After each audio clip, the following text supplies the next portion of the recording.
My name is Brick, and today I'm going to be ranting on a story that I'm sure you probably had to read in English class. I'm sure most of you probably had to read this in junior year like I have now.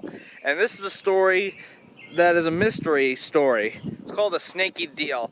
And I do not like this story, first of all, because the title by itself makes me want to hurl. That's how bad it really is, seriously. I don't get why we had to read this. All it is this one character, Thurston, he has his crown stolen, and so they have to investigate, but then someone else gets something stolen, and it never really much gets solved. And some of the questions I get don't even make much sense.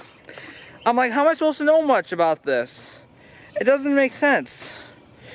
But yeah, one thing that's for sure is, why do we have to read this in English class? I'm glad it's not Shakespeare, first of all, but why do we have to read this in English class?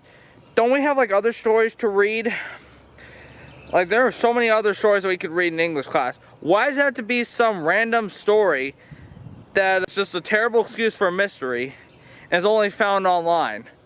Like, why? Why can't we read something different? Your teacher watching this video and you're thinking of taking this story, having your students read it, do not, I repeat, do not have your kids read this story. It is so boring, it's not a good story, and it'll leave your students very confused. Like, there are many other books we should probably read in English class. I can think of many books. For example, we could probably read Fast Food Nation. That's a book about fast food and how fast food has taken over America. And it's taken over jobs and the markets and everything about fast food and even American life as we know it. We could probably read that book.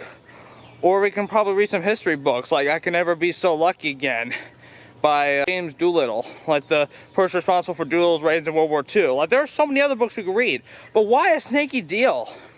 I just want to point this out. Just give a little something extra. Why do you have to read a boring, confusing mystery story that's not that good?